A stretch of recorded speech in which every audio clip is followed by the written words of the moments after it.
Headlines.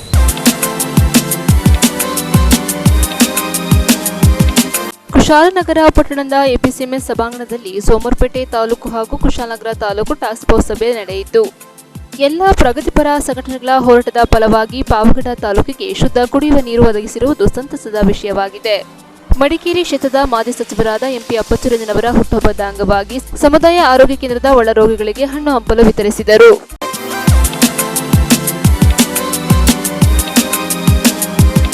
Madikeri ಕ್ಷೇತ್ರದ ಮಾಜಿ ಸಚಿವರಾದ ಎಂಪಿ ಅಪ್ಪಚ್ಚುರಂಜನವರ 65ನೇ ವರ್ಷದ ಹುಟ್ಟುಹಬ್ಬದ ಅಂಗವಾಗಿ ಕುಶಾಲನಗರ ಸಮುದಾಯ ಆರೋಗ್ಯ ಕೇಂದ್ರದ ಒಳರೋಗಿಗಳಿಗೆ ಹಣ್ಣು ಹಂಪಲು ವಿತರಿಸಿದರು. ಮಡಿಕೇರಿ ಕ್ಷೇತ್ರದ ಮಾಜಿ ಸಚಿವರಾದ ಎಂಪಿ ಅಪ್ಪಚ್ಚುರಂಜನವರ 65ನೇ ವರ್ಷದ ಹುಟ್ಟುಹಬ್ಬವನ್ನು ನಗರ ಬಿಜೆಪಿ ಘಟಕ ಹಾಗೂ ಸ್ಥಳೀಯ ಮುಖಂಡರ ಮುಂದಾಳತ್ವದಲ್ಲಿ ಕುಶಾಲನಗರ ಸಮುದಾಯ ಆರೋಗ್ಯ ಕೇಂದ್ರದ ಒಳರೋಗಿಗಳಿಗೆ ಹಣ್ಣು ಹಂಪಲು ವಿತರಣೆ ಮಾಡುವ ಹುಟ್ಟುಹಬ್ಬವನ್ನು ಸರಳ ರೀತಿಯಲ್ಲಿ ಆಚರಿಸಿದರು. ಇದೇ ಸಂದರ್ಭದಲ್ಲಿ ಬಿಜೆಪಿ ನಗರ ಘಟಕ ಅಧ್ಯಕ್ಷ ಎಂಎಂ ಚರಣ್ ಮಾತನಾಡಿ, ಸರಳ ವ್ಯಕ್ತಿತ್ವದ ನೇರ ನುಡಿಯ ಜನಸಾಮಾನ್ಯರ ಜನನಾಯಕ ರಂಜನ್ ಅವರ ಹುಟ್ಟುಹಬ್ಬವನ್ನು ಆಸ್ಪತ್ರೆಯ ಒಳರೋಗಿಗಳಿಗೆ ಹಣ್ಣು ಹಂಪಲು ನೀಡುವ ಮೂಲಕ ಆಚರಿಸಿದ್ದು, ನಗರದ ಗಣಪತಿ ದೇವಾಲಯದಲ್ಲಿ ರಂಜನ್ ಅವರ ಹೆಸರಿನಲ್ಲಿ ಪೂಜೆಯನ್ನು ಸಲ್ಲಿಸಿ ಅವರ ಹೆಸರಿನಲ್ಲಿ ಅರ್ಚನೆ ಮಾಡಿಸಿ ರಾಜಕೀಯ ರಂಗದಲ್ಲಿ ಇನ್ನೂ ಕೂಡ ಸೇವೆ ಸಲ್ಲಿಸುವ ಮೂಲಕ ನೊಂದವರ ಧ್ವನಿಯಾಗಿರಲಿ ಮತ್ತು ದೇವರು ಆಯಸ್ಸು ಆರೋಗ್ಯವನ್ನು ನೀಡಲಿ ಎಂದು ಭಗವಂತನಲ್ಲಿ ಕೇಳಿಕೊಂಡೆವು ಎಂದರು. ನಗರ ಯುವ ಮೋರ್ಚಾ ಪ್ರಧಾನ ಕಾರ್ಯದರ್ಶಿ ಸಚಿನ್ ಮಾತನಾಡಿ, ನಮ್ಮ ನೆಚ್ಚಿನ ಶಾಸಕರು ತಮ್ಮ ಅಧಿಕಾರದ ಅವಧಿಯಲ್ಲಿ ಕೊಡಗಿನ ಅಭಿವೃದ್ಧಿಗೆ ಬಹಳಷ್ಟು ದುಡಿದವರು ಹಾಗೂ ಯುವಕರ ಮಾರ್ಗದರ್ಶಕರು ಕೂಡ ಆಗಿದ್ದರು. ಇವತ್ತು ಮಾಜಿ, ಆದರೆ ಮುಂದಿನ ದಿನಗಳಲ್ಲಿ ಹಾಲಿಯಾಗುವ ಸಮಯ ಬಹಳ ದೂರದಲ್ಲಿ ಇಲ್ಲ, ಮತ್ತೊಮ್ಮೆ ನಮ್ಮ ಕ್ಷೇತ್ರದ ಶಾಸಕರಾಗುತ್ತಾರೆ ಎಂದರು. ಇದೇ ಸಂದರ್ಭದಲ್ಲಿ ನಗರ ಪ್ರಧಾನ ಕಾರ್ಯದರ್ಶಿ ಮಧುಸೂದನ್, ಯುವ ಮೋರ್ಚಾ ನಗರಾಧ್ಯಕ್ಷ ರಾಮನಾಥನ್, ಪುರಸಭೆ ಮಾಜಿ ಅಧ್ಯಕ್ಷ ಜಯವರ್ಧನ್, ವರದಾ, ಶಿವಶಂಕರ್, ಪ್ರವೀಣ್, ವೈಶಾಖ್, ನಿರ್ಮಲಾ, ಅನಿತಾ, ಗೀತಾಂಜಲಿ ಮುಂತಾದವರು ಇದ್ದರು. ನಮ್ಮ ಕ್ಷೇತ್ರದ ಮಾಜಿ ಶಾಸಕರಾದ ಅಪ್ಪಚ್ಚುರಂಜನ್ ಅವರ ಹುಟ್ಟುಹಬ್ಬದ ಪ್ರಯುಕ್ತ ಇವತ್ತು ಗೌರ್ಮೆಂಟ್ ಹಾಸ್ಪಿಟಲಲ್ಲಿ ಒಳರೋಗಿಗಳು ಯಾರೆಲ್ಲ ಇದ್ದಾರೆ ಅವರಿಗೆ ಹಣ್ಣು ಹಂಪಲನ್ನು ಹಂಚುವಂಥ ಒಂದು ಕಾರ್ಯಕ್ರಮ ಮಾಡಿದ್ದೀವಿ. ಇವತ್ತು ನಮ್ಮ ಪ್ರೀತಿಯ ಮಾಜಿ ಸಚಿವರಾದಂಥ ಅಪ್ಪಚ್ಚುರಂಜನ್ ಅವರು ಹುಟ್ಟುಹಬ್ಬವನ್ನು ಆಚರಿಸ್ಕೊಳ್ತಾ ಇದ್ದಾರೆ. ನಮ್ಮೆಲ್ಲರ ಪರವಾಗಿ ಅವರಿಗೆ ಹುಟ್ಟುಹಬ್ಬದ ಶುಭಾಶಯಗಳು. ಅವರು ಹುಟ್ಟುಹಬ್ಬದ ಪ್ರಯುಕ್ತ ನಮ್ಮ ಕುಶಾಲನಗರ ಸರ್ಕಾರಿ ಆಸ್ಪತ್ರೆಯಲ್ಲಿ ಒಳರೋಗಿಗಳಿಗೆ ಹಣ್ಣು ಹಂಪಲು ಮತ್ತು ಬ್ರೆಡ್ಗಳನ್ನ ವಿತರಣೆ ಮಾಡಿದ್ದು ತುಂಬ ಖುಷಿ ತಂದಿದೆ. ಇನ್ನೊಮ್ಮೆ ಅವರಿಂದ ಅಭಿವೃದ್ಧಿ ಕೆಲಸ ಆಗಲಿ. ಅದೇ ರೀತಿ ಅವ್ರ ಹುಟ್ಟುಹಬ್ಬದ ಪ್ರಯುಕ್ತ ಇವತ್ತು ಸಂಜೆ ಕುಶಾಲನಗರ ಗಣಪತಿ ದೇವಸ್ಥಾನದಲ್ಲಿ ಪೂಜೆಯನ್ನು ಇಟ್ಕೊಂಡಿದ್ದೀವಿ. ಅದು ಸಮೇತ 6ವರೆಗೆ, ಸಂಜೆ 6ವರೆಗೆ ಅದಕ್ಕೂ ಸಮೇತ ನಮ್ಮೆಲ್ಲ ಕಾರ್ಯಕರ್ತರು ಬರಲಿ, ಅವ್ರಿಗೆ ಇನ್ನಷ್ಟು ಆಯಸ್ಸು ಆರೋಗ್ಯ ಕೊಟ್ಟು ನಮ್ಮ ಕ್ಷೇತ್ರದ ಅಭಿವೃದ್ಧಿ ಕೊಡುವಂಥ ಶಕ್ತಿ ಆ ದೇವರು ಕೊಡಲಿ. ಒಳ್ಳೆಯದಾಗಲಿ. ಮತ್ತೊಮ್ಮೆ ಹುಟ್ಟುಹಬ್ಬದ ಶುಭಾಶಯಗಳು ಸರ್. ಒಳ್ಳೆಯದಾಗಲಿ. ನ್ಯೂಸ್ ಸಂಗಮಕ್ಕಾಗಿ ಡಾಕ್ಟರ್ ಎಚ್.ಎಂ. ರಘುಕೋಟಿ, ಕುಶಾಲನಗರ. ಕುಶಾಲನಗರ ಪಟ್ಟಣದ ಎಪಿಸಿಎಂಎಸ್ ಸಭಾಂಗಣದಲ್ಲಿ ಸೋಮವಾರಪೇಟೆ ತಾಲೂಕು ಹಾಗೂ ಕುಶಾಲನಗರ ತಾಲೂಕು ಟಾಸ್ಕ್ ಫೋರ್ಸ್ ಸಭೆ ನಡೆಯಿತು. ಕೊಡಗಿನಲ್ಲಿ ಅತಿವೃಷ್ಟಿಯಂತಹ ಕಷ್ಟಕರ ಸಮಯದಲ್ಲಿ ಸಂತ್ರಸ್ತರ ಜೊತೆಯಲ್ಲಿ ಹೆಗಲು ಕೊಟ್ಟು ನಿಲ್ಲಬೇಕಾದಂತಹ ಸಂದರ್ಭದಲ್ಲಿ ಸಂಬಂಧಿಸಿದ ಇಲಾಖೆ ಅಧಿಕಾರಿಗಳು ನಿರ್ಲಕ್ಷ್ಯ ಮನೋಭಾವನೆ ತೋರಿ ಅಸಡ್ಡೆ ವರ್ತನೆಯನ್ನು ತೋರಿದರೆ ಖಂಡಿತವಾಗಿಯೂ ಅಂತಹ ಅಧಿಕಾರಿಗಳ ವಿರುದ್ಧ ಶಿಸ್ತು ಕ್ರಮವನ್ನು ಯಾವುದೇ ಮುಲಾಜಿರದೆ ತೆಗೆದುಕೊಳ್ಳಲಾಗುವುದು ಎಂದು ಮಡಿಕೇರಿ ಕ್ಷೇತ್ರದ ಶಾಸಕರಾದ ಡಾಕ್ಟರ್ ಮಂತರ್ಗೌಡ ಜವಾಬ್ದಾರಿಯಿಂದ ನುಣುಚಿಕೊಳ್ಳುವ ಕೆಲವು ಅಧಿಕಾರಿಗಳಿಗೆ ಚಾಟಿ ಬೀಸಿದ್ದಾರೆ. ಕುಶಾಲನಗರದ ಎಪಿಸಿಎಂಎಸ್ ಸಭಾಂಗಣದಲ್ಲಿ ನಡೆದ ಸೋಮವಾರಪೇಟೆ ತಾಲೂಕು ಹಾಗೂ ಕುಶಾಲನಗರ ತಾಲೂಕು ಟಾಸ್ಕ್ ಫೋರ್ಸ್ ಸಭೆಯಲ್ಲಿ ಶಾಸಕ ಡಾಕ್ಟರ್ ಮಂತರ್ಗೌಡ ಮಾತನಾಡಿ, ಜಿಲ್ಲೆಯಲ್ಲಿ ವಾಡಿಕೆಯಂತೆಯೇ ಸರಾಸರಿ ಮಳೆಯಾಗುತ್ತಿದ್ದು, ಈ ನಿಟ್ಟಿನಲ್ಲಿ ಅತಿವೃಷ್ಟಿಯಿಂದ ಪ್ರಾಕೃತಿಕ ಅವಘಡ ಸಂಭವಿಸಿದಲ್ಲಿ ಎಲ್ಲ ಇಲಾಖೆ ಅಧಿಕಾರಿಗಳು ಸದಾ ಸನ್ನದ್ಧವಾಗಿರಬೇಕು. ಕಳೆದ ಬಾರಿ ನೋಡಿದರೆ ಈ ಬಾರಿ ಉತ್ತಮ ಮಳೆಯಾಗುತ್ತಿದ್ದು, ಕಾವೇರಿ ಹೊಳೆ, ಕೆರೆಕಟ್ಟೆ, ಹಳ್ಳಕೊಳ್ಳಗಳು ತುಂಬಿ ಹರಿಯುತ್ತಿದೆ. ಮುಂದಿನ ದಿನಗಳಲ್ಲಿ ಇನ್ನಷ್ಟು ಹೆಚ್ಚು ಮಳೆಯಾಗುವ ಸಾಧ್ಯತೆ ಇರುವುದರಿಂದ ಪ್ರಾಕೃತಿಕ ವಿಕೋಪ ನಿರ್ವಹಣೆಯ ಕಡೆ ಹೆಚ್ಚಿನ ಗಮನ ಹರಿಸಬೇಕು. ತಾಲೂಕು ಆಡಳಿತ ತಮ್ಮ ಆಡಳಿತ ವ್ಯಾಪ್ತಿಯಲ್ಲಿ ಮಳೆಗೆ ಸಂಬಂಧಿಸಿದಂತೆ ಸಭೆಯನ್ನು ನಡೆಸಬೇಕು ಹಾಗೂ ಗ್ರಾಮ ಪಂಚಾಯಿತಿ ಮಟ್ಟದಲ್ಲಿ ಸಭೆಗಳನ್ನು ನಡೆಸಿ ಪ್ರಾಕೃತಿಕ ವಿಕೋಪ ಎದುರಿಸಲು ಸನ್ನದ್ಧರಾಗಬೇಕು. ಕಷ್ಟಕರ ಸನ್ನಿವೇಶದಲ್ಲಿ ಕೊಡಗಿನ ಜನತೆಯ ಪರವಾಗಿ ಸರ್ಕಾರ ಅವರಿಗೆ ಧೈರ್ಯ ನೀಡುವ ಮೂಲಕ ನಾವು ನಿಮ್ಮೊಂದಿಗೆ ಇರುತ್ತೇವೆ ಎಂದು ಮನದಟ್ಟು ಮಾಡಬೇಕು ಎಂದರು. ಸುದೀರ್ಘವಾಗಿ ನಡೆದ ಟಾಸ್ಕ್ ಫೋರ್ಸ್ ಸಭೆಯ ವೇದಿಕೆಯಲ್ಲಿ ಕುಶಾಲನಗರ ತಹಶೀಲ್ದಾರ್ ಕಿರಣ್ ಜಿ ಗೌರಯ್ಯ, ಸೋಮವಾರಪೇಟೆ ತಹಶೀಲ್ದಾರ್ ನವೀನ್ ಕುಮಾರ್, ಕಾರ್ಯನಿರ್ವಹಣಾಧಿಕಾರಿ ವೀರಣ್ಣ, ಕುಶಾಲನಗರ ಯೋಜನಾ ಪ್ರಾಧಿಕಾರದ ಅಧ್ಯಕ್ಷರಾದ ಪ್ರಮೋದ್ ಮುತ್ತಪ್ಪ, ಗ್ಯಾರಂಟಿ ಯೋಜನಾ ಅನುಷ್ಠಾನ ಸಮಿತಿ ತಾಲೂಕು ಅಧ್ಯಕ್ಷ ವಿಪಿ ಶಶಿಧರ್, ಸೋಮವಾರಪೇಟೆ ಕುಶಾಲನಗರ ತಾಲೂಕು ವ್ಯಾಪ್ತಿಯ ವಿವಿಧ ಇಲಾಖೆಯ 100 ಅಧಿಕಾರಿಗಳು ಪಾಲ್ಗೊಂಡಿದ್ದರು.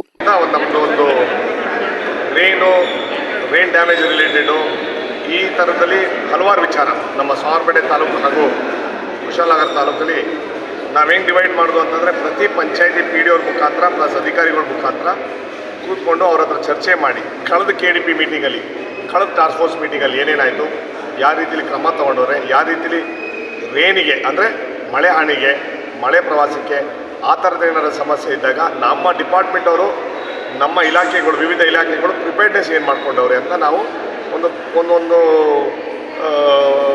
ಒಂದು ರೀತಿಲಿ ಟಾಸ್ಕ್ ಫೋರ್ಸ್ ಮೀಟಿಂಗ್ ಅಂತಂದರೆ ತುರ್ತಾಗಿ ನಮಗೆ ಯಾವ ರೀತಿಲಿ ಸಮಸ್ಯೆ ಬಗೆಹರಿಸಲಿಕ್ಕೆ ಒಂದು ಅವಕಾಶ ಮಾಡಿಕೊಡ್ತೀರಾ. ಸಡನ್ನಾಗಿ ನೀರೇನಾರು ನುಗ್ಗಿದ್ರೆ ಮನೆಗಳಲ್ಲಿ ಅವ್ರಿಗೇನಾದ್ರು ಶಿಫ್ಟಿಂಗಿಗೆ ಏನಾರು ಅವಕಾಶ ಮಾಡಿಕೊಟ್ಟವ್ರ, ಬೇರೆ ಕಡೆಗೆ ಏನಾರು ಶಿಫ್ಟ್ ಮಾಡೋಕ್ಕೆ ಅವಕಾಶ ಮಾಡೋರ, ಇಲ್ಲಾಂದರೆ ಈ ನಮ್ಮ ಗಂಜಿ ಕೇಂದ್ರಗಳಲ್ಲಿ ಏನು ಊಟ ಏನಾಗಿದೆ, ಅಲ್ಲಿ ಏನಾರು ವ್ಯವಸ್ಥೆಗಳು ಏನಾರು ಕಡಿಮೆ ಆಗಿದೆಯೋ, ಈ ಥರದಲ್ಲಿ ಹಲವಾರು ವಿಚಾರ ನಾವು ನಮ್ಮ ಕ್ಷೇತ್ರದ ಅಧಿಕಾರಿಗಳು, ನಮ್ಮ KDP ನಮ್ಮ ಕೂಡ ನೂತನ ಯೋಜನಾ ಪ್ರಾಧಿಕಾರ ಅಧ್ಯಕ್ಷರು, ಹಾಗೆ ಅನುಷ್ಠಾನ ಸಮಿತಿ ಅಧ್ಯಕ್ಷರು, ಆಮೇಲೆ ಎಲ್ಲ ತಹಸೀಲ್ದಾರ್ ಇರ್ಬೋದು, EO ಇರ್ಬೋದು, ಎಲ್ಲ ವಿವಿಧ ಅಧಿಕಾರಿಗಳು ಅವರ ಪಂಚಾಯತಿ ವ್ಯಾಪ್ತಿಯಲ್ಲಿ ಒಂದೊಂದು ಮೀಟಿಂಗ್ ತೊಗೊಂಡು ನಮಗೆ ನೀವು ಹೇಳಿದಂಗೆ ಡಿಸ್ಕಷನ್ಸ್ ಹೋದಂಥ ಸಂದರ್ಭದಲ್ಲಿ ಟೈಮ್ ಗೊತ್ತಾಗೋದು ಇಲ್ಲ. ಮಾತ್ರ ಸಮಸ್ಯೆಗಳು ಅಷ್ಟೇ ಇದೆ. ನೀವು ಹೇಳಿದಂಗೆ ಅಧಿಕಾರಿಗಳು ಸಾರ್ವಜನಿಕರಿಗೆ ಜೊತೆಲಿ ಸ್ಪಂದಿಸೋಕ್ಕೆ ಹೆಚ್ಚಿನ ಸಂಖ್ಯೆಯಲ್ಲಿ ಕಾಳಜಿ ವಹಿಸ್ತವ್ರೆ. ಇನ್ನೂ ಹೆಚ್ಚಿನ ಸಂಖ್ಯೆಯಲ್ಲಿ ಮಾಡಲಿ ಅಂತ ನಾವು ರಿಕ್ವೆಸ್ಟ್ ಮಾಡಿದ್ದೀವಿ. ನೀವು ಹೇಳಿದಂಗೆ ಈ ಟೈಮಲ್ಲಿ ಕಷ್ಟ ಕಾಲದಲ್ಲಿ ಅಂತಂದರೆ ಮಳೆ ಜೋರಾಗಿ ಬಂದಂಥ ಸಂದರ್ಭದಲ್ಲಿ 2018, 19, 20ನೇ ಇಸ್ವಿಲಿ ನಾವು ಆ ಥರ ಮಳೆ ಬರೋಂಥ ಪರಿಸ್ಥಿತಿ ಇನ್ನೊಂದ್ಸಲಿ ಬಂದರೆ ನಾವು ಯಾವ ರೀತಿಯಲ್ಲಿ ಪ್ರಿಪೇರ್ ಆಗಿದ್ದೀವಿ ಅಂತ ಒಂದು ಕಾರ್ಯಕ್ರಮ ನಾವು ಯಾಕೆ ರೂಪುರೇಷೆ ಮಾಡ್ಕೊಂಡಿದ್ದೀವಿ. ಬರೋಂಥ ಬುಧವಾರ ನನ್ನ ಅನಿಸಿಕೆ 9, 10ನೇ ತಾರೀಕು, 11ನೇ ತಾರೀಕು ಆ 4 ಪಂಚಾಯತಿ ವ್ಯಾಪ್ತಿಯಲ್ಲಿ ನಾವೇ ಖುದ್ದಾಗಿ ಹೋಗಿ ಮಾಕ್ ಡ್ರಿಲ್ ಮಾಡಿ ಅವ್ರು ಹೆಂಗೆ ರೆಸ್ಕ್ಯೂ ರಿಲೀಫ್ ಆಪರೇಷನ್ಸ್ ಹೆಂಗೆ ಮಾಡಬೇಕು ಅಂತ ಸಂಬಂಧಪಟ್ಟ ಅಧಿಕಾರಿಗಳು ಬರ್ತಾರೆ. ದಯವಿಟ್ಟು ನಾವು ನಿಮ್ಮ ಪತ್ರಕರ್ತರಿಗೂ ನಾವು ರಿಕ್ವೆಸ್ಟ್ ಏನು ಮಾಡ್ತಾ ಇದ್ದೀವಿ ಅಂತಂದರೆ, ಈ ಥರ ಸಮಸ್ಯೆಗಳು ನಿಮಗೇನಾದರೂ ಮಾಹಿತಿ ಗೊತ್ತಿದ್ರೆ ದಯವಿಟ್ಟು ನಮಗಾದರೂ ಇಲ್ಲ ಸಂಬಂಧಪಟ್ಟ ಅಧಿಕಾರಿಗಳು ತಿಳಿಸಿದ್ರೆ ಆದಷ್ಟು ಬೇಗ ಆ ಸ್ಪಾಟಿಗೆ ತಲುಪಿಸಲಿಕ್ಕೆ ನಾವು ಜವಾಬ್ದಾರಿ ತಗೋತೀವಿ. ಸಮಸ್ಯೆಗೆ ಗೊತ್ತಾಗಂತ ನೀವು ಒಂದು ಹೆಚ್ಚಿನ ಸಂಖ್ಯೆಯಲ್ಲಿ ಭಾಗವಹಿಸಬೇಕು ಅಂತ ನಿಮ್ಮ ಮುಖಾಂತರ ಸಾರ್ವಜನಿಕರಿಗೆ ಅನುಕೂಲ ಆಗಲಿ ಅಂತ ಕೇಳ್ಕೊಳ್ತೀವಿ. ಕೂಡಮಂಗ್ಳೂರು PDOಗಳು ಮೇಡಮ್ ಹೇಳಮ್ಮ, ಆಯ್ತಾ ಪೈಪ್ಲೈನು? ಎಷ್ಟು ವರ್ಷ ಆಯಿತು? 6-7 ತಿಂಗಳಾಯ್ತು ನಮ್ಮದು. ಪೈಪ್ ಲೈನ್ ಇದೆ, ಎಲ್ಲೋ ಒಂದು ಲೀಕೇಜ್ ಆಗ್ತಾ ಇದೆ, ನೀರು ಬರುವುದಿಲ್ಲಾಗಿದೆ, ಅದನ್ನು ಸರಿ ಮಾಡ್ಕೊಂಡು ಅದ್ಯಾರ ಪೈಪ್ ಚಾರ್ಜ್ ಅದು? ಅವ್ರದ್ದೇ ಕೀರ್ತನೆ. ನ್ಯೂಸ್ ಸಂಗಮಕ್ಕಾಗಿ ಡಾಕ್ಟರ್ HM ರಘುಕೋಟಿ, ಕುಶಾಲನಗರ. ಪಾವಗಡ ತಾಲೂಕಿನ ಎಲ್ಲ ಪ್ರಗತಿಪರ ಸಂಘಟನೆಗಳ ಹೋರಾಟದ ಫಲವಾಗಿ ಪಾವಗಡ ತಾಲೂಕಿಗೆ ಶುದ್ಧ ಕುಡಿಯುವ ನೀರು ಒದಗಿರುವುದು ಸಂತಸದ ವಿಷಯವಾಗಿದೆ. ಪಾವಗಡ ತಾಲೂಕಿಗೆ ಶುದ್ಧ ಕುಡಿಯುವ ನೀರಿನ ಯೋಜನೆ ತುಂಗಭದ್ರಾ ಜಲಾಶಯದ ಹಿನ್ನೀರಿನಿಂದ ನೀರು ಒದಗಿಸುವ ಯೋಜನೆಯ ಟ್ರಯಲ್ ರನ್ 2-3 ದಿನಗಳಲ್ಲಿ ನಡೆಯಲಿದ್ದು, ಸೋಮವಾರ ಅಥವಾ ಮಂಗಳವಾರ ನೀರು ಪಾವಗಡ ತಾಲೂಕಿಗೆ ಬರಲಿದೆ.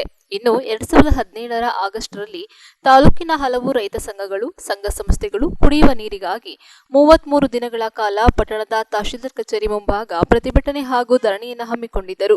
ಇದರ ಫಲವಾಗಿ ಅಂದಿನ ಮುಖ್ಯಮಂತ್ರಿಗಳಾದ ಸಿದ್ದರಾಮಯ್ಯನವರು 2350 ಕೋಟಿ ರು ವೆಚ್ಚದಲ್ಲಿ ಕೂಡ್ಲಿಗಿ, ಮೊಳಕಾಲ್ಮೂರು, ಬೆಳ್ಳೆಕೆರೆ, ಪಾವಗಡ ಸೇರಿದಂತೆ 1.116 ಹಳ್ಳಿಗಳಿಗೆ ಕುಡಿಯುವ ನೀರು ಯೋಜನೆ ಆದೇಶ ನೀಡಲಾಗಿತ್ತು. ಈ ಯೋಜನೆ ಕಾಮಗಾರಿಯು 6 ವರ್ಷಗಳಿಂದ ನಡೆಯುತ್ತಿದೆ. ಈಗ ಪೈಪ್ಲೈನ್ ನೀರಿನ ಟ್ಯಾಂಕ್ ಕಾಮಗಾರಿಗಳು ಮುಗಿದಿದ್ದು, ಪೈಪ್ಲೈನ್ ಮೂಲಕ ಟ್ರಯಲ್ ರನ್ ಪ್ರಾರಂಭವಾಗಿದೆ. ಚಿತ್ರದುರ್ಗ ಜಿಲ್ಲೆಯ ಮೊಳಕಾಲ್ಮೂರು ತಾಲೂಕಿಗೆ ನೀರು ಬಂದಿದ್ದು 2 ದಿನಗಳಲ್ಲಿ ಚಳ್ಳಕೆರೆ ತಾಲೂಕಿಗೆ ಬರಲಿದ್ದು, ಪಾವಗಡ ತಾಲೂಕಿಗೆ 3-4 ದಿನಗಳಲ್ಲಿ ಬರಲಿದೆ. ಪಾವಗಡ ತಾಲೂಕಿನಲ್ಲಿ 2019 ಆಗಸ್ಟ್ 14ರಲ್ಲಿ YN ಹೊಸಕೋಟೆ ಹೋಬಳಿ ಮೇಗಲಪಾಳ್ಯ ಗ್ರಾಮದಲ್ಲಿ ಶಂಕುಸ್ಥಾಪನೆ ನೆರವೇರಿತು. ಹೊಸದಾಗಿ 179 ನೀರಿನ ಟ್ಯಾಂಕ್ಗಳು ನಿರ್ಮಾಣ ಮಾಡಿದ್ದ ಹಳೆ ಟ್ಯಾಂಕ್ 170 ಇದ್ದು, ತಾಲೂಕಿಗೆ ಎಲ್ಲಾ ಗ್ರಾಮಗಳು ಪಾವಗಡ ಪಟ್ಟಣಕ್ಕೆ ನೀರು ಬರಲಿದೆ. ಈ ವಿಚಾರವಾಗಿ ರೈತ ಸಂಘದ ಅಧ್ಯಕ್ಷ ಪೂಜಾರಪ್ಪ ಮಾತನಾಡಿ ಪಾವಗಡಕ್ಕೆ ತುಂಗಭದ್ರಾ ನೀರು ಬರಲಿದ್ದು ತಾಲೂಕಿನ ಜನರಲ್ಲಿ ಸಂತಸ ತಂದಿದೆ. 2017ರಲ್ಲಿ ಆಗಸ್ಟ್ರಲ್ಲಿ ರೈತ ಸಂಘ ಹಾಗೂ ತಾಲೂಕಿನ ಅನೇಕ ಸಂಘಟನೆಗಳ ಹೋರಾಟಕ್ಕೆ ಈಗ ಪ್ರತಿಫಲ ದೊರಕುವ ಕಾಲ ಸಂಹಿತವಾಗಿದೆ. ಅದೇ ರೀತಿ ಸರ್ಕಾರವು ನೆನೆಗುದಿಗೆ ಬಿದ್ದಿರುವ ಭದ್ರಾ ಮೇಲ್ದಂಡೆ ಯೋಜನೆ ಕಾಮಗಾರಿಗಳನ್ನು ಸಹ ಶೀಘ್ರವೇ ಅನುಷ್ಠಾನಗೊಳಿಸಬೇಕೆಂದು ತಿಳಿಸಿದರು. ಬಹಳಷ್ಟು ಹಿಂದ್ಗಡೆ ಸುಮಾರು 20-30 ವರ್ಷದಿಂದ ಪಾದಯಾತ್ರೆ ಮಾಡಿದ್ದಾರೆ ಎಲ್ಲ ಸಂಘ ಸಂಸ್ಥೆ ಮತ್ತು ಎಲ್ಲ ರಾಜಕೀಯ ಮುಖಂಡರು ಕೂಡ ಪಕ್ಷಾತೀತವಾಗಿ ಒಂದು ನೀರಿಗೊಂದು ಇದು ಮಾಡಿದರು. ಯಾವುದೇ ಕಾರಣಕ್ಕೂ ನ್ಯಾಯ ಸಿಕ್ಕಲಿಲ್ಲ. 2017ರಲ್ಲಿ ಸಿದ್ದರಾಮಯ್ಯ ಅವ್ರ ಸರ್ಕಾರ ಇತ್ತು. ಆದರೆ ನಾವಿಲ್ಲಿ ದಲಿತ ಸಂಘ, ಕಾರ್ಮಿಕ ಸಂಘ, ರೈತ ಸಂಘ ನಾವೆಲ್ಲ ಒಗ್ಗೂಡಿ ಒಂದು ದೊಡ್ಡ ಮಟ್ಟದಲ್ಲಿ ಒಂದು ತಾಲೂಕು ಆಫೀಸ್ ಮುಂದೆ ಒಂದು ಧರಣಿಯನ್ನು ಹಮ್ಮಿಕೊಂಡಾಗ ಸುಮಾರು 28 ದಿನಗಳ ಕಾಲ ನಾವು ಹಮ್ಮಿಕೊಂಡಾಗ ಈ ತುಮಕೂರು ಮೀಡಿಯಾದವರು, ನಮ್ಮ ಪಾಗೋಡು ಮಾಧ್ಯಮದವರೆಲ್ಲ ಕರೆಸಿ ಅವರೇ ಪಾಪ ಖರ್ಚೆಲ್ಲ ಇಕ್ಕೊಂಡು ನಮ್ಮ ತಾಲೂಕಿನ ಎತ್ತಿಟ್ಟು ತೋರಿಸ್ಬೇಕಂತ ತುಂಬ ಸಹಕಾರ ಕೊಟ್ಟಂಥವ್ರು ಮೀಡಿಯಾದವರು, ನಮ್ಮ ಮಾಧ್ಯಮದವರು. ಬಂದು ಅವಾಗೆಲ್ಲ ನಾವು ಎಷ್ಟು ದಿನ ಅಂದರೆ 28 ದಿನ ಮಾಡಿದ್ರೆ ನಮಗೆ ನ್ಯಾಯ ಸಿಕ್ಕಲಿಲ್ಲ ಅಂದಾಗ ಮತ್ತೈತೆ ಅವ್ರು ಬಂದು ನಮ್ಮದೆಲ್ಲ ಸುದ್ದಿ ತಗೊಂಡೋಗಿ ಪಾಗೋಡದಲ್ಲಿ ಇಷ್ಟು ದಿನ ನಡೀತೈತೆ, ಸರ್ಕಾರ ಏನು ಮಾಡ್ತೈತೆ ಅಂತ ಎಲ್ಲ ಬಯಲಿಗೆ ಹರಡಿದಾಗ ಇಡೀ ರಾಜ್ಯಾದ್ಯಂತ ನೋಡಿದಾಗ ಮತ್ತೆ ತಿರ್ಗೊಂದು 2 ದಿವಸದಲ್ಲೇ ಸಿದ್ದರಾಮಯ್ಯ 2352 ಕೋಟಿಯನ್ನು ಅನುದಾನವನ್ನು ತುಂಗಭದ್ರೆ ನೀರನ್ನು ಕುಡಿಯೋ ನೀರಿಗೆ ಅನುದಾನವನ್ನು ತಂದುಕೊಟ್ರು. ಇವತ್ತು ಆ ಸಿದ್ದರಾಮಯ್ಯನವ್ರಿಗೆ ನಾವೆಲ್ಲ ಅಭಿನಂದನೆಗಳು ಸಲ್ಲಿಸ್ತೇವೆ. ಅದೇ ಸಿದ್ದರಾಮಯ್ಯನವರು ಬಂದು ಇಲ್ಲಿ ನೀರಿನ ಒಂದು ಅನಾವರಣವನ್ನು ಮಾಡಬೇಕು. ಮತ್ತು ಇನ್ನು ಈಗಾಗಲೇ ನಮ್ಮ ಪಾಗೋಡದಲ್ಲಿ ಈ ಕೆರೆಗಳದ್ದು ಎಲ್ಲದಲ್ಲೇ ಪೈಪ್ ಹಾಕಿಬಿಟ್ಟವ್ರೆ, ನಿಂತೋಗ್ಬಿಟ್ಟೈತೆ. ಭಾಳಷ್ಟು ಕೆರೆಗಳಿಗೆ ಪೈಪ್ ಹಾಕಿ ನಿಂತೋಗೈತೆ. ಅದು ಕೂಡ ಸಿದ್ದರಾಮಯ್ಯ ಸರ್ಕಾರದಲ್ಲಿ ಮುಗಿಬೇಕು. ಏಕೆ ನೀವು ಕೊಟ್ಟಂತೆ ಮಾತಿನಂತೆ ಇವತ್ತು ತುಂಗಭದ್ರೆ ನೀರು ಪಾಗೋಡಕ್ಕೆ ಎಂಟ್ರಿ ಆಗೈತೆ. ಎಂಟ್ರಿ ಆದ ತಕ್ಷಣ ಇವತ್ತು ನಮ್ಮ ಪಾಗೋಡ ತಾಲೂಕಿನ ಜನಕ್ಕೆ ಒಂದು ಖುಷಿ ತಂದೈತೆ. ಇವತ್ತು ಪಕ್ಷಾತೀತವಾಗಿ ಇವತ್ತು ವೆಂಕಟಣ್ಣಪ್ಪನವ್ರು ಕೂಡ CM ಹತ್ರ ಭೇಟಿ ಆದರೂ ಪಾಗೋಡದಲ್ಲಿ ಭಾರಿ ಗಲಾಟೆ ಆಗ್ತೈತೆ ಅಂತ. ಮತ್ತು ಅದೇ ಶಾಸಕರಾಗಿದ್ದರು ತಿಮ್ಮರಾಯಪ್ಪನವ್ರು, ಅವರು ಕೂಡ ಅಲ್ಲಿ ಹೋಗಿ ಮನವಿ ಪತ್ರ ಕೊಟ್ಟು ಅವರು ಕೂಡ ಪಾಗೋಡದಲ್ಲಿ ಭಾಳ ಗೊಂದಲ ಉಂಟಾಗುತ್ತೆ, ನೀರು ಕೊಡಬೇಕು ಮನವಿ ಪತ್ರ ಕೊಟ್ಟರು. ಮತ್ತು BJP ಜನಾರ್ದನ ಸ್ವಾಮಿ ಅವರು ಕೂಡ ಒಂದು ಮನವಿ ಪತ್ರನ ಪಕ್ಷೇತರವಾಗಿ ಬಂದು ಎಲ್ಲ ನಮ್ಮ ತಾಲೂಕಿನ ಜನ ಒಂದೇ, ಯಾವುದೇ ಇಲ್ಲ ಪಕ್ಷದ ಎಲ್ಲ ಒಂದೇ ಆಗಿ ಅಂತ ಸರ್ಕಾರಕ್ಕೊಂದು ಎಚ್ಚರಿಕೆಯನ್ನು ಮಾಡಿದಾಗ ನಮ್ಮ ಸಿದ್ದರಾಮಯ್ಯನವ್ರ ಸರ್ಕು, ನಮ್ಮ ತಾಲೂಕಿನ ಎಲ್ಲ ಪ್ರಗತಿಪರ ಸಂಘಟನೆ, ಎಲ್ಲ ಪತ್ರಿಕೆ ಮಾಧ್ಯಮದವರು ಮತ್ತು ತುಮಕೂರು ಎಲ್ಲ TV ಚಾನಲ್ನವ್ರಿಗೆ ಒಂದು ಧನ್ಯವಾದಗಳನ್ನು ತಿಳಿಸಿ ಒಂದು ಅಭಿನಂದನೆಯನ್ನು ಸಲ್ಲಿಸ್ತಿದ್ದೇನೆ. ನ್ಯೂಸ್ ಸಂಗಮಕ್ಕಾಗಿ ಅನಿಲ್ ಯಾದವ್, ಪಾವಗಡ, ತುಮಕೂರು. ಕೆಆರ್ಪೇಟೆ ಪಟ್ಟಣದ ಶ್ರೀ ಚೌಡೇಶ್ವರಿ ಅಮ್ಮನವರ ದೇವಾಲಯದಲ್ಲಿ ಅಮಾವಾಸ್ಯೆ ಅಂಗವಾಗಿ ವಿಶೇಷ ಪೂಜೆ ಸಲ್ಲಿಸಲಾಯಿತು. ಕೆಆರ್ಪೇಟೆ ಪಟ್ಟಣದ ಹೊರವಲಯದ ಹೇಮಗಿರಿ ರಸ್ತೆಯಲ್ಲಿರುವ ಶ್ರೀ ಚೌಡೇಶ್ವರಿ ಅಮ್ಮನವರ ದೇವಾಲಯದಲ್ಲಿ ಅಮಾವಾಸ್ಯೆ ಅಂಗವಾಗಿ ಅಲಂಕಾರ ಹಾಗೂ ವಿಶೇಷ ಪೂಜಾ ಕಾರ್ಯಕ್ರಮಗಳು ಶ್ರದ್ಧಾಭಕ್ತಿಯಿಂದ ನಡೆದವು. ಮುಂಜಾನೆಯಿಂದಲೇ ಆರಂಭವಾದ ಪೂಜಾ ಕಾರ್ಯಕ್ರಮಗಳಲ್ಲಿ ಸಾವಿರಾರು ಭಕ್ತಾದಿಗಳು ಪಾಲ್ಗೊಂಡಿದ್ದರು. ಸಾಂಸ್ಕೃತಿಕ ಸಂಘಟಕ ವೇದಬ್ರಹ್ಮ ರವಿಶಾಸ್ತ್ರಿ ಅವರ ನೇತೃತ್ವದಲ್ಲಿ ಪೂಜಾ ಕಾರ್ಯಕ್ರಮಗಳು ನಡೆದವು. ದೇವಾಲಯಕ್ಕೆ ಆಗಮಿಸಿದ ಭಕ್ತಾದಿಗಳಿಗೆ ಸಿಹಿ ಪೊಂಗಲ್ ಹಾಗೂ ಪುಳಿಯೋಗರೆ ಪ್ರಸಾದವನ್ನು ವಿತರಿಸಲಾಯಿತು. ನೇಕಾರ ತೊಗಟವೀರ ಚೌಡೇಶ್ವರಿ ಟ್ರಸ್ಟ್ ಅಧ್ಯಕ್ಷ HM ಚಂದ್ರಶೇಖರ್, ಗೌರವ ಅಧ್ಯಕ್ಷ KR ನಾಗರಾಜ್ ಶೆಟ್ಟಿ, ಪ್ರಧಾನ ಕಾರ್ಯದರ್ಶಿ ವಿದ್ಯಾರ್ಥಿ ಬಂಡ ಸುರೇಶ್, ಮಲ್ಲಿಕಾರ್ಜುನ್, ಪರಿಮಳ, ನಾಗರಾಜ್ ಶೆಟ್ಟಿ ಮಣ್ಣಿನ ಅಮಾವಾಸ್ಯೆ ಕಾರ್ಯಕ್ರಮದಲ್ಲಿ ಭಾಗಿಯಾಗಿ ತಾಯಿ ಚೌಡೇಶ್ವರಿ ಅಮ್ಮನವರ ಕೃಪಾಶೀರ್ವಾದಕ್ಕೆ ಪಾತ್ರರಾದರು. ಓಂ ಶ್ರೀ ಗುರುಭ್ಯೋ ನಮಃ. ಹರಿಹರ ಓಂ ಮಾತೃಭ್ಯೋ ನಮಃ. ಪಿತೃಭ್ಯೋ ನಮಃ. ಆಚಾರ್ಯಭ್ಯೋ ನಮಃ. ಗುರುದೇವೋ ಮಹಾದೇವೋ ಗುರುದೇವೋ ಸದಾಶಿವಃ ಗುರು ಸಾಕ್ಷಾತ್ ಪರಬ್ರಹ್ಮ ತಸ್ಮೈ ಶ್ರೀ ಗುರವೇ ನಮಃ. ಸರ್ವಮಂಗಳಮಾಂಗಲ್ಯೆ ಶಿವೆ ಸರ್ವಾರ್ಥ ಸಾಧಿಕೆ ಶರಣ್ಯೆ ತ್ರ್ಯಂಬಕೆ ಗೌರಿ ನಾರಾಯಣಿ ನಮೋಸ್ತೇ. ಶ್ರೀ ಚೌಡೇಶ್ವರಿಗೆ ನಮಸ್ಕಾರ ಮಾಡುತ್ತಾ ಇವತ್ತಿನ ದಿನ ಆಷಾಢ ಮಾಸದ ಅಮಾವಾಸ್ಯೆಯ ಪ್ರಯುಕ್ತ KR-ಪೇಟೆಯ MB ರೋಡಲ್ಲಿರುವ ಶ್ರೀ ಚೌಡೇಶ್ವರಿ ದೇವಸ್ಥಾನದಲ್ಲಿ ಒಂದು ವಿಶೇಷವಾಗಿ ಅಭಿಷೇಕ, ಅಲಂಕಾರ, ಪೂಜೆ ನೆರವೇರಿತು. ಆದ್ದರಿಂದ ಇನ್ನು ಶುಕ್ರವಾರ, ಪ್ರತಿ ಶುಕ್ರವಾರ ಆಷಾಢ ಮಾಸದಲ್ಲಿ ವಿಶೇಷ ಪೂಜೆಗಳು, ಅಲಂಕಾರಗಳು, ಪ್ರಸಾದ ವಿನಿಯೋಗ ಇರ್ತದೆ. ಭಕ್ತಾದಿಗಳು ಬಂದು ದೇವಿ ಕೃಪೆಗೆ ಪಾತ್ರರಾಗಬೇಕೆಂದು ವಿನಂತಿ. ತಮ್ಮ ಹೆಸರು ರವಿಶಾಸ್ತ್ರಿ ಅಂತೇಳಿ. ನ್ಯೂಸ್ ಸಂಗಮಕ್ಕಾಗಿ ಡಾಕ್ಟರ್ KR ನೀಲಕಂಠ, ಕೆಆರ್ಪೇಟೆ. ಕುಶಾಲನಗರ ತಾಲೂಕಿನ 7ನೇ ಹೊಸಕೋಟೆ ಗ್ರಾಮದಲ್ಲಿ ಶ್ರೀ ಕ್ಷೇತ್ರ ಧರ್ಮಸ್ಥಳ ಗ್ರಾಮಾಭಿವೃದ್ಧಿ ಯೋಜನೆ ವತಿಯಿಂದ ಪರಿಸರ ಮಾಹಿತಿ ಜಾಗೃತಿ ಕಾರ್ಯಕ್ರಮ ಹಮ್ಮಿಕೊಳ್ಳಲಾಗಿತ್ತು. ಶ್ರೀ ಕ್ಷೇತ್ರ ಧರ್ಮಸ್ಥಳ ಗ್ರಾಮಾಭಿವೃದ್ಧಿ ಯೋಜನೆ BC ಟ್ರಸ್ಟ್ ಸೋಮರ್ಪೇಟೆ ಯೋಜನೆ ವತಿಯಿಂದ ಪರಿಸರ ಮಾಹಿತಿ ಜಾಗೃತಿ ಕಾರ್ಯಕ್ರಮ ಹಾಗೂ ಸಾಮಾಜಿಕ ಅರಣ್ಯೀಕರಣ ಕಾರ್ಯಕ್ರಮವನ್ನು ಗುಡ್ಡೆಹೊಸೂರು ವಲಯದ 7ನೇ ಹೊಸಕೋಟೆ ಗ್ರಾಮದಲ್ಲಿ ಕಾರ್ಯಕ್ರಮವನ್ನು ಹಮ್ಮಿಕೊಳ್ಳಲಾಗಿತ್ತು. ಕಾರ್ಯಕ್ರಮದಲ್ಲಿ 7ನೇ ಹೊಸಕೋಟೆ ಗ್ರಾಮ ಪಂಚಾಯಿತಿ ಅಧ್ಯಕ್ಷರಾದ ಜೋಸೆಫ್ ಕಾರ್ಯಕ್ರಮವನ್ನು ಉದ್ಘಾಟನೆ ಮಾಡಿದರು. ಕಾರ್ಯಕ್ರಮದಲ್ಲಿ ಮಾನ್ಯ ಕೊಡಗು ಜಿಲ್ಲಾ ನಿರ್ದೇಶಕರಾದ ಲೀಲಾವತಿ ಅವರು ಪರಿಸರ ಮಾಹಿತಿ ಕಾರ್ಯಾಗಾರವನ್ನ ಕುರಿತು ಪ್ರಸ್ತುತ ನುಡಿಗಳನ್ನಾಡಿದರು. ಪೀಳಿಗೆಯ ಜನ ಮುಂದಿನ ಪೀಳಿಗೆಗೆ ಪರಿಸರವನ್ನು ಉಳಿಸಿ ಬೆಳೆಸಬೇಕು ಹಾಗೂ ಮಕ್ಕಳಲ್ಲಿ ಪರಿಸರದ ಬಗ್ಗೆ ಹೆಚ್ಚು ಕಾಳಜಿ ವಹಿಸಲು ಮಾಹಿತಿ ಮಾರ್ಗದರ್ಶನವನ್ನು ನೀಡಿದರು. ಕಾರ್ಯಕ್ರಮದಲ್ಲಿ 7ನೇ ಹೊಸಕೋಟೆ ಒಕ್ಕೂಟದ ಅಧ್ಯಕ್ಷರಾದ ಕೌಶಲ್ಯ, ಅರಣ್ಯ ಇಲಾಖೆ ಅಧಿಕಾರಿಯವರಾದ ದೇವಯ್ಯ, ಕೂಡಿಗೆ ಡಯಟ್ ಉಪನ್ಯಾಸಕರಾದ ಜಗದೀಶ್, ಪ್ರೌಢಶಾಲೆ ಮುಖ್ಯೋಪಾಧ್ಯಾಯರಾದ ರಜಿಯಾ, ಸರ್ಕಾರಿ ಹಿರಿಯ ಪ್ರಾಥಮಿಕ ಪಾಠಶಾಲೆ ಮುಖ್ಯೋಪಾಧ್ಯಾಯರಾದ ಚಿನ್ನಪ್ಪ, ಗುಡ್ಡೆಹೊಸೂರು ವಲಯದ ಮೇಲ್ವಿಚಾರಕರಾದ ಯತೀಶ್, ಕೃಷಿ ಮೇಲ್ವಿಚಾರಕರಾದ ರಾಜಣ್ಣ, ಸೇವಾ ಪ್ರತಿನಿಧಿ ನಿರ್ಮಲಾ, ಶೌರ್ಯ ವಿಪತ್ತು ನಿರ್ವಹಣಾ ತಂಡ 7ನೇ ಹೊಸಕೋಟೆ ಘಟಕದ ಸರ್ವ ಸದಸ್ಯರು, ಸ್ವಸಹಾಯ ಸಂಘದ ಸದಸ್ಯರು, ಶಾಲೆಯ ಎಲ್ಲ ಶಿಕ್ಷಕರ ವರ್ಗದವರು, ಶಾಲೆಯ ಮಕ್ಕಳು ಕಾರ್ಯಕ್ರಮದಲ್ಲಿ ಭಾಗಿಯಾಗಿದ್ದರು. ನ್ಯೂಸ್ ಸಂಗಮಕ್ಕಾಗಿ ಓಂ ಶಿಹಾನಿ, ಕುಶಾಲನಗರ. ಕೊನೆಯಲ್ಲಿ ಮತ್ತೊಮ್ಮೆ ಹೆಡ್ಲೈನ್ಸ್.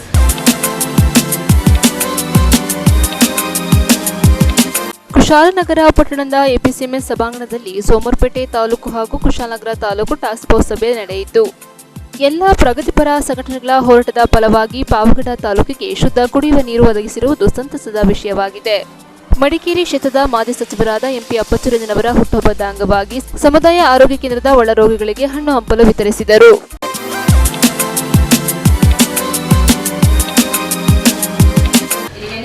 ಮುಕ್ತಾಯವಾಯಿತು. ಸುದ್ದಿ, ಮಾಹಿತಿ, ಮನೋರಂಜನೆಗಾಗಿ ನೋಡ್ತಾ ಇರಿ ಸಂಗಮ ಟಿವಿ. ವಂದನೆಗಳೊಂದಿಗೆ ಸುಪ್ರೀತಾ ಎಲ್ಎನ್.